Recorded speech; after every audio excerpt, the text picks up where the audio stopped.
Welcome to Water Sessions, a Water Council podcast. Mention any risk anywhere in the world, and you'll find a connection to water. We explore water challenges and the future of water innovation with experts in the water community, sharing stories and perspectives that you won't hear anywhere else. A special thanks to our series sponsor, Rexnord, a global leader of advanced water management solutions and smart technologies. Rexnord solves smarter for its customers to deliver hygienic, safe, and efficient products that protect human health and the environment. Additional support is provided by today's session sponsor, Orvius. And now, the host of today's water session, Charles Fishman. Today on the podcast, we've got George Hawkins. George was, for 8 years, the head of Washington, D.C.'s water utility, DC Water. He now heads an organization designed to help other water utilities called Moonshot Missions.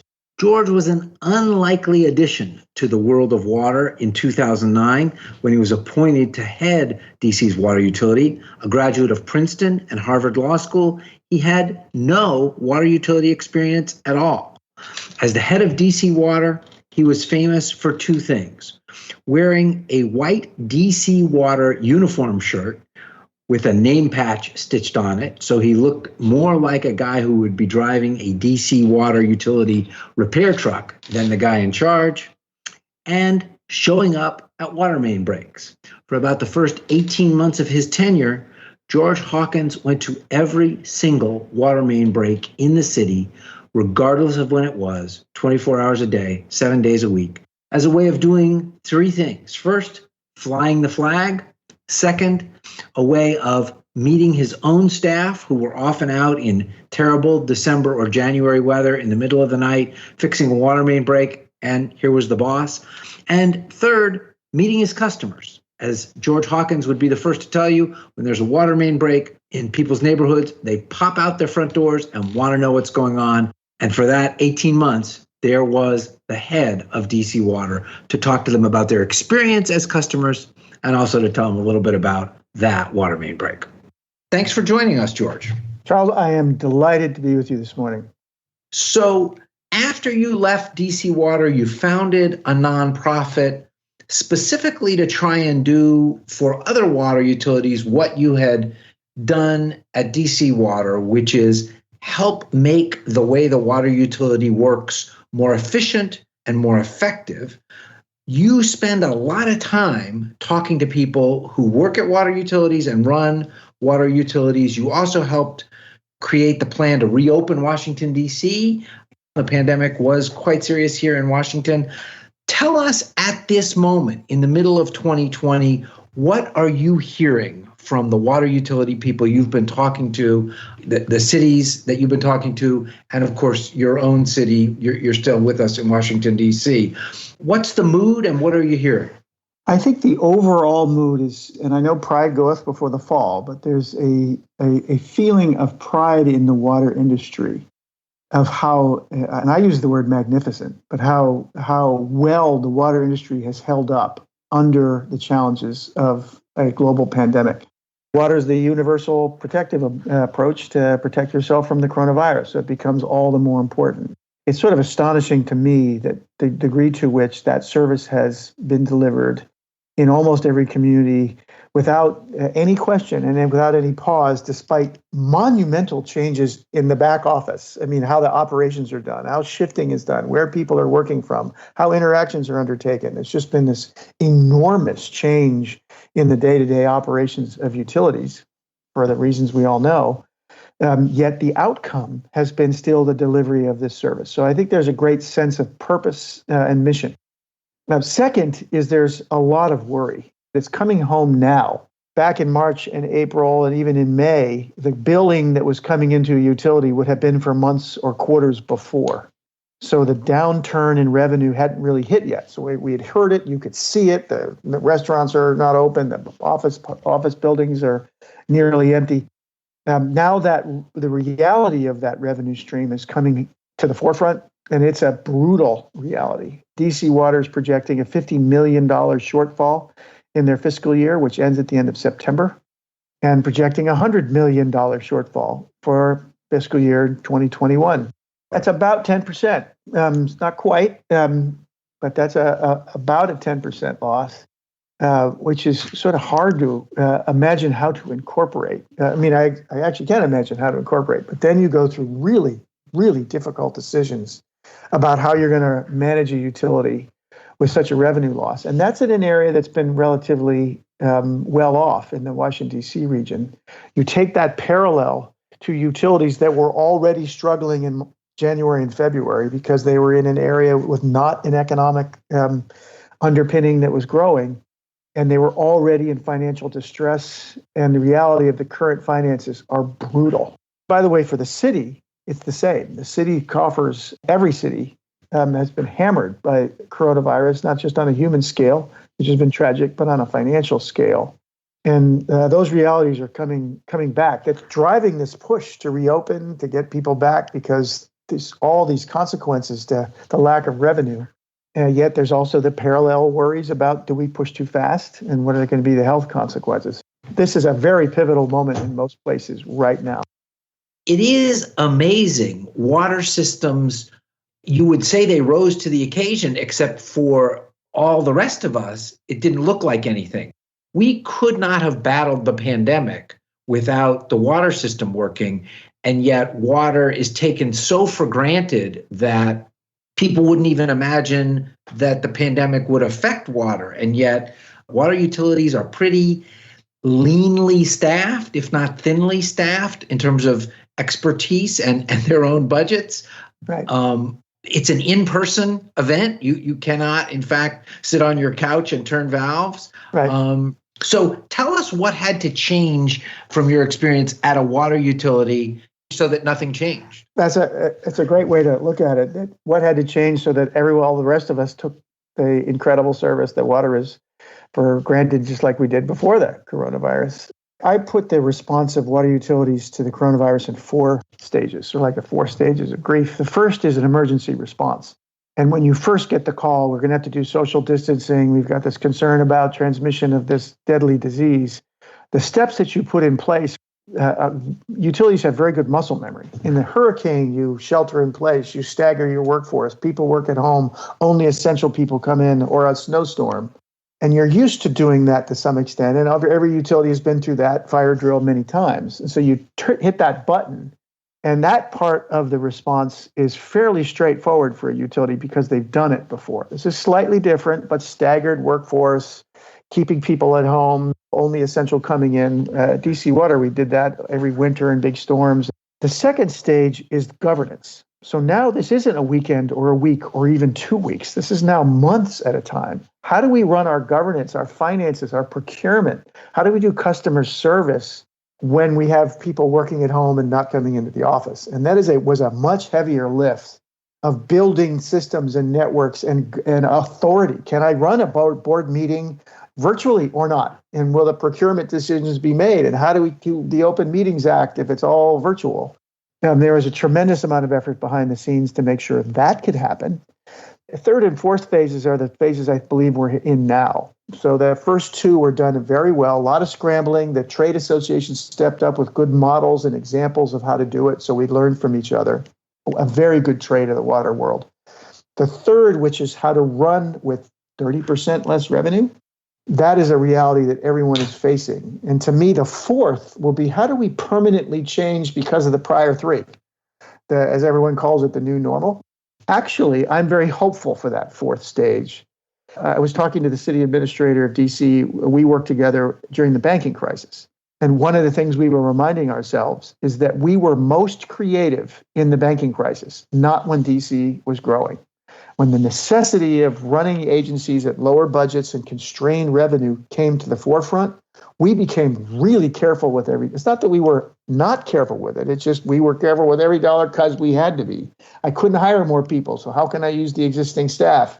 How are we going to adopt strategies and technologies that can allow us to operate on this lower level? All of that became required, not nice to have.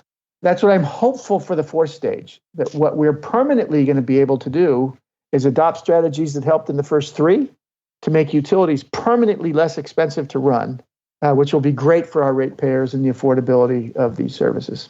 You talked a little bit about this second thing, which is worry. I would think there would be two categories of worry. One is people and how to get people plugged back into their work, people who work in offices, people who take phone calls, people who work on the streets. Give us a little taste of what you're hearing people have done to adjust. And then the second piece is we both live in Washington, D.C., but when you drove around downtown D.C., especially in April and May before the protests started and the reopening, at 3 o'clock on a Thursday afternoon, it looked like Sunday at 7 a.m. It was just empty, which means buildings, restaurants, hotels, no one's running the water. So talk a little bit about literally how people have had to adjust their personnel and why they would be worried about that in terms of keeping people well, why that's important, and also why are the finances of water utilities suddenly in trouble? We are all flushing our toilets, the same number of people. On a tactical basis, in essence, what utilities have been doing, including DC Water, they are steps that utilities have often taken for shorter periods of time, staggering your workforce. You go into, it's like the evening and weekend mode permanently. You don't run full teams so that they can keep social distances. You might send one person or two where you would have said 3 or 4 if you were full staff. Or if you had 2 teams working during the day doing stuff, you'll say you guys work 7 to 3, you guys work 3:30 to 9, like that. Yes, same absolutely. People on the tasks, but working many more hours during the day to keep them safe from each other. Correct. And you take steps of doing temperature. You should the team meetings for DC Water to start are mostly done outside, and you see all the staff standing spread out 6 feet apart. There's all sorts of steps that you take to maintain social distancing. That's a great idea. DC Water is literally having some meetings. They have a beautiful waterfront headquarters building. They're having some meetings outside. Everything during the day is dictated by social distancing. Protective gear, these big plastic sort of face masks that you can fold down over your face. That's a plastic version of what you think a welder would use. That's now common. Masks, of course. Getting protective equipment was difficult, but that's now become muscle memory. By the way, this is related to well-funded and sizable utilities. All of this gets harder when you have smaller utilities and more thinly staffed. Because if you have 4 operators and one gets sick, the margin of error is so much less. And I had hang on. If you have 4 operators and one gets sick, you could have one out sick, one who needs to quarantine. Suddenly, the 4 key staff people who run your water utility is down to 2. That's what you're talking about. Yes. And of course, that is a challenge to the 2 because you have to rely on them to put in far more hours than they would otherwise. It's also a financial challenge because you're paying them on overtime. They're going to be working more than their normal shifts. And anybody can do that for a period of time. That is not a long-term strategy. But a lot of utilities have seen their personnel costs go up for exactly these kinds of reasons. Your expenses are going up and your revenue is going down. We all know what that means. You either buy on a credit card or you cut things. One interesting point that you just raised, which is fascinating to me, that we've never had a history of, is having thousands of buildings with water age problems. Now, water utilities flush water in their system, particularly in the parts of the distribution system where there's not as much throughput. If I'm early in a system, so the pipe running out in front of my house then keeps going to other neighborhoods, there's always water running through it, both to me and then all my other customers that are farther along in the distribution system. Downstream, right. Downstream. If I'm at the end, there's not nearly as much water that runs through that system, and it can sit in the pipe longer. And anything bad that could happen to the water quality of water in the pipe is worse if it sits there. So you flush it to make sure that the water in the system is fresh. Now, we have thousands of buildings all over the United States that have had water sitting in the pipes in that building like never has happened before, and sitting in the service lines and very low throughput in the mains out in the street. Let's pause a minute and conjure this. I lived in Raleigh, North Carolina. Raleigh has this huge ring of office parks, right, just outside the city limits. Beautiful landscaped campuses, swooping little roads, and thousands of people go to work there every day. You think about downtown Manhattan, downtown Brooklyn, downtown Houston, downtown LA, huge buildings, mostly empty from Friday at 8 o'clock till Monday morning at 6 a.m. All those people are at home. All those buildings are empty. So tell us what's happening in the pipes and how we will ever cope with that when we turn the water back on. As the water ages, a phrase that we use in the water utility world is water age. How long does water sit in the pipe? And if you have water age, corrosion is more likely, bacteria can build up. Whatever could grow in stagnant water, sitting dark underground, will be. And it's a fascinating question of how do you flush all of that? You can't just turn on the water fountains. Let's put somebody on every other floor and run the water fountain for half an hour. That doesn't get it done. An interesting question of maybe if everybody did it all at once everywhere, could be, but it's a very inefficient way to do it. And think on it's to do that. If you did it at all buildings all at the same time, the pressure in your system might drop because very rarely do you have all the water being flushed in such a huge area at all the same time. And I know that utilities are therefore creating flushing plans that are sequenced just like people. All of these are problems that we can handle, but we've never had to develop a sequenced flushing plan at the scale that's needed. And then you need to know your wastewater treatment side of the organization needs to know it's coming, because then you're going to be flushing through water, and eventually you will have a lot of water with chlorine in it that goes to your treatment plant. You don't want a lot of chlorine coming into your treatment plant because you have all these biological organisms that are cleaning that discharge. It's a fascinating question. I don't have any question that utilities are stepping up with flushing plans to do this. It's just never happened before. The flushing plans are for the system. What would you say to building managers if I'm the operations and maintenance supervisor of an office park in Cary, North Carolina, with 4 1,000-person buildings that have been empty since maybe March 10th? Have those people been flushing those pipes right along? Are they thinking about it? Are they aware of it? What would they do? I suspect not. I don't know. I suspect some forward-thinking companies might have been. My guess would be that hasn't been on the forefront of their concerns over the last several months. My first piece of advice would be contact your water utility and see what they recommend. What was the water utility going to do by flushing out at the main? What am I going to do by flushing in at the buildings? And what's the best way to do it? And at a minimum, I would say to anybody in going into a building, it doesn't matter what flushing's been done by anybody. Turn on the water before you need it. Let it run for a good while before you use it. Every extra step of safety in this case is worth taking. If I were an employee going back to this building, this is a question I would ask. What have you done to make sure that the water in the systems, in the pipes when I wash my hands or get water from the fountain? Maybe I won't do that for a while. Making them cleaner rather than dirtier. This is the question. Yes, there's the same number of people in the United States. So you'd think, well, does that mean there's the same amount of revenue coming in? And the answer is no, because for some reasons, some big industries that are just using less water, and that's a big part of your rate base. But the other is where. So utilities that are in cities that are heavily impacted by commuters. So in Washington, D.C. is actually a relatively small city for residents. The traffic and everything else, all those people come in and are using water in Washington, D.C., which D.C. Water generates as revenue to run their system.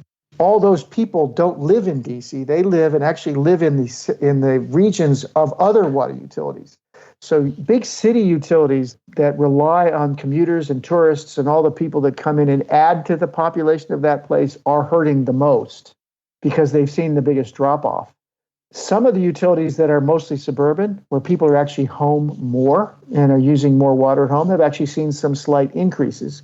Anybody in the world of water knows, I don't think the ordinary public knows, the best managed water utilities in America are living on what comes in the envelopes every day. Like they open the envelope, empty out the checks, and the checks go in the bank account and they pay their staff. There aren't water utilities that are hugely, beautifully, luxuriously financed. A lot of water utilities are cross-subsidized by their cities. They're in shaky financial shape in a typical year. And the finances of cities have been dramatically affected by the pandemic, and of states. We can't just say to the cities, give the water utility more money. Are we in for a kind of economic crisis for the water utilities that will shake their foundations in October or February of next year? What's coming? Don't be shy if you're worried. I'm tremendously worried. I wouldn't quite know how to overstate my worry in this case. I think revenue challenges are going to be dramatic. I mean, DC Water have a fair amount of reserves, and we kept it on hand for exactly this kind of incident. But that is unusual. And as you said, it's at every level of government. So to the extent that the city has less funding and the state has less funding, the county, everybody has less revenue coming in, which means whatever revenue is there is going to be in a spotlight. Our city's going to be subsidizing water? Probably not. The cities are going to be looking around to see who can subsidize them. Everybody is going to be needy. I just happen to know in DC during the most recent period, sales tax revenue, which is about a third of the revenue for the city, was off more than 50%. That's a 15% hit on the city's revenue right there, just because people aren't shopping. What will happen? Are water utilities going to end up bankrupt? Are cities going to think about selling their water utilities? And is all that going to end up being good 5 years from now or bad? There's an additional angle on the water component of government finances that are in distress because of the lack of revenue, which is in the water world. Not only has revenue gone down from commercial and all the restaurants and hotels and all the rest that is not happening, but on the residential side, for exactly the right reasons, most utilities have stopped shutoffs and have stopped the steps you would usually take with a customer who's not paying their bill. You don't take now because of the strong conviction that people need water to protect themselves from the coronavirus. That is the right thing. I'm not questioning that. But that means if you're a person, and this is totally rational, and I don't have a lot of money because I'm not working as much as I used to be, and there's tens of millions of people in that category, and I have a question of which bill I'm going to pay, why would I pay a water bill if I know the service will continue? I'll pay the other ones first, and that would just be natural. So the revenue from the residential side, even though, as we've said, people are still at home using more water, is also dropping. So the whole economic picture is even tougher on water utilities. Right. And even when the hotels and the office buildings reopen, people who couldn't pay their water bill for a couple months, they aren't going to catch up soon because that's not going to be a priority, even if they get their waitering job or their cook job or their hotel housekeeper job back. What's going to happen? The worry I have is that at a moment of financial distress, one of the angles or one of the outcomes or one of the options that will be on the table, as it should be, is privatizing the water system and gaining a short-term payment for the privatization to a firm. The private firm coming in to run the utility will pay the municipality for the right to essentially run it for a period of time. Essentially, you're selling the water utility to a company or selling 20 years of use of the water utility to a company. Correct. And then you get a burst of money from that one moment. Which is very enticing at a moment of economic distress. And then that's a whole set of worries you can just draw a red line through. Somebody else's problem. So why not do it? What's the bad part? First, any negotiation in our lives between any parties that is done when one party is under distress means you may not get as good a deal as you would otherwise. It's You're selling your water utility at exactly the wrong moment. Right. This is selling when the price is low, and you want to sell when the price is high. That's first. And like I said, these transactions may make sense. I'm not have a blanket opposition to privatization by any stretch. I worry about it when it's this power imbalance because there's so much a need for it of what deal you make.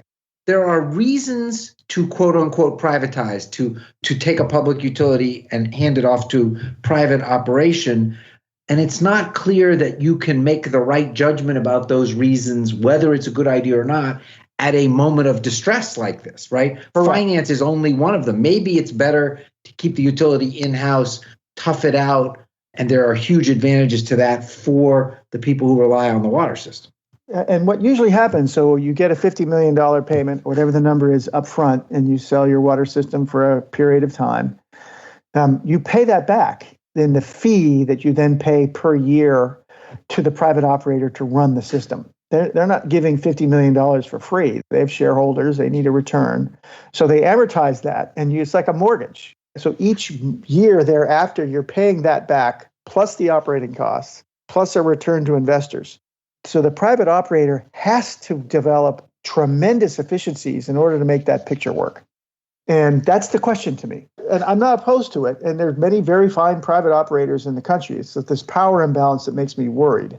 But on the parallel side, what's the good that could come from this? And it relates to that comment, is how creative we got when we had to be. What a private firm will come in is offer scale. So the reason we can save money is we're going to add your customers to a much larger rate base, and we're going to use a common customer engagement system and all the rest. So we will reduce our costs. That's why we can offer services and generate revenue. Or we're going to implement efficiencies. There's certain ways to run your utility that can be run more efficiently than it is now.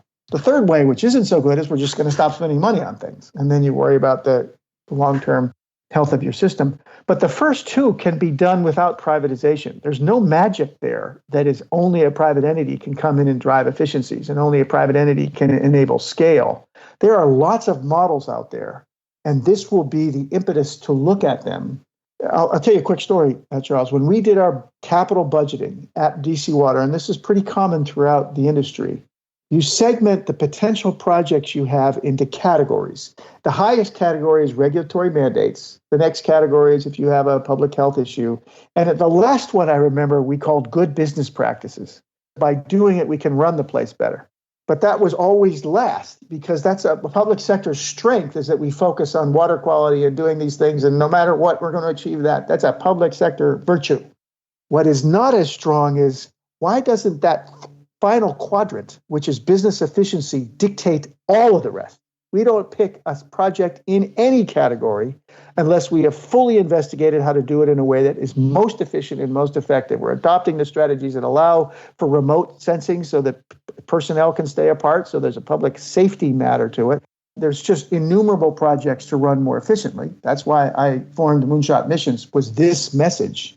And we can, in fact, out of the necessity of the economic world, which is here and is coming, restructure water utilities to permanently operate at lower cost, more revenue from other sources in a way that actually serves the citizens and is more resilient. I absolutely believe that. That is what we can achieve. In the normal course of events, when everything seems okay, we're just running this, doing these things we've always done, there's not the impetus to make that shift. It's a big change. I think we're at that point, and I'm very, that's excited is the wrong word. No one's excited to be in the middle of a pandemic and all the rest. But maybe it is the right word, because I am excited that at a moment of dire distress, there is a set of solutions out there that will allow public water utilities to operate at a permanent lower cost and improve performance, connect to the community. It's sort of this, it sounds like angels should be singing in the background. It's a virtuous cycle, right. So in our last few minutes here, that's what Moonshot Missions was formed to do. It's a 501c3 organization. And before the pandemic, what you were looking to do was connect with a typical mid-sized water utility that hasn't had the money to reinvest in operations. It keeps the water safe. It keeps the pipes sealed. It gets the water to people's homes. It pays its bills, puts in the pension money. That's it. The greatest example is that half the water systems in America use a billing system from 1975, billing software from 1975, and literally the fonts are the same no matter where you get your bill in the country. And somebody said to me, the reason is because if we have $5 million, we don't buy billing software. We got other things. Right. But now in the pandemic, if there's a mid-sized water utility manager listening to you talking right now, and that guy's or gal has just recovered from the last 2 months, like things have stabilized, what would you say are the 2 or 3 or 4 things that man or woman should be saying, I got to put these on my whiteboard and make sure we pay attention to these through the end of the year too? How do I start to build in that search for better business practices as I'm struggling to keep the water flowing? The picture you just painted is even more true for a utility that's barely holding on. Why am I not paying for all these other things? I don't have any money at all. I'm a fire department as much as anything else because we run the system. When there's a problem, we dispatch and fix. And we're pretty good at that. The idea of stepping back and adopting a new energy program that can drop our energy use by 30%, we don't have the personnel time or the financial time. We're smart, capable, good people, but we have no free margin to do those things. And the irony is it's exactly those things that would change the financial straits that keep them being a fire department. So what I would say, is, even though they're very good at it, I admire it, I love it, the sense of public service is strong, but there is a path that has been tread by many where you can adopt a series of strategies that will permanently reduce your operating costs, free up cash in your existing budget. So this is not rate increases. This is money you're already spending. And we've identified 12 steps that are common to most utilities that can be taken that will pay cash flow positive. So if you do this project, when you implement it, you'll generate more savings than it costs to pay for the project. Right. That does depend on finance. So one of the key elements to all of this is where would the upfront financial capital come from? And I know we're near the end of our time, but there's a lot of discussion of stimulus and coronavirus and the economy. I'm hopeful for water infrastructure that there is focus on stimulus money, not just on building what we've always done, but as we invest to build the economy and improve water services, it's adopting these strategies while we do it. Energy efficiency is one people can relate to. I need new equipment. My stuff is old. Energy costs are something very clear. People can understand. If I could invest in that, it would help. Give me one more that falls into that category. Give me a second one, just so people know what you're thinking of in these 12. Old meters slow down. They don't speed up. So if you have old meters, they're not registering how much water your customer is using because they're corroded and they've got gunk in them. There are quick and easy algorithms that can identify the old meters in your system, particularly for commercial customers, and just replace them with new meters. And immediately, given your existing rate structure, you will generate more revenue. It's revenue that customer should have always been paying. Should be paid, right. But they're not. And if your big commercial customers, God bless them, aren't paying what they should be paying, but you still have to generate that revenue, you're going to raise everybody else's rates. That's crazy. That's a perfect example. And that's a cheap project. Most places have not done it. That's the sort of thing Moonshot Missions is happy to help with. And that will generate revenue the minute you put that new meter in. Right. It's an upfront cost, but the meters pay for themselves. In terms of fairness, those people actually should be paying those rates. They're getting an unasked for discount, where people who don't have that problem are paying the full freight. We're just saying you pay what the rate is, like everybody else, and we can identify which ones aren't. That's one example of many. But those are the kinds of things, once you implement it, the finances of the utility get better, not worse, and allows you to reinvest in the next project. And then you're, as you said, a virtuous cycle of public utilities implementing efficiencies. By the way, in my view, then a water utility becomes hope in a place. Look what we can do. We are going to have programs in our high school for kids to learn how to do this, and then the community college to get a job with us. It's a hopeful sign. We're using these techniques. We're doing it here. It's delivering something that matters. A water system can become one of those anchor institutions showing a place what's possible. I love that, George. I think we're going to go out on that note. You've outlined some of the potholes that we're facing, but also that there is a way to use the crisis, as odd as that might seem, to actually make our water utilities run better and also deliver water better. I'm actually tremendously optimistic on that front. It's still going to be a hard 6 months, year, 2 years, because getting there is never easy. But the path is set. It's field tested. We know how to do it. And I'm excited to work on it every minute, every day. And the people who run water utilities need to do one other thing, and maybe they'll get a little bit of this by listening to you and listening to the podcast. They need to learn to talk to their city officials in a clear, persuasive, and urgent way, because they're too used to just talking to each other. You started out talking about this sense of pride at having accomplished keeping the water running while changing everything about how the water is delivered. And water utility people sort of also take pride in being quiet, in not being something that needs attention. And this is a moment when they need to learn to express themselves with both vividness and clarity. You couldn't be more right. And imagine if you do some of these projects that generate revenue from existing rates. Imagine going to your mayor and city council and saying, we don't need that rate increase we thought we needed. In fact, we're going to deliver this, and you will stand on the podium talking about how your city is becoming a smart city. You're delivering into that world something that is incredibly valuable. And all of a sudden, you will find the whole relationship with all those things begins to change. The possibility gives me goosebumps. You're right. The work of water professionals has been magnificent, but there's much more to come. Very good. Thank you so much for being with us today, George. It's been my pleasure, Charles. It's been a great conversation. Thanks for joining us today. Special thanks to our series sponsor, Rexnord. Additional support is provided by Corvias, along with Badger Meter and Kikoman. Don't miss a beat. Subscribe to Water Sessions today.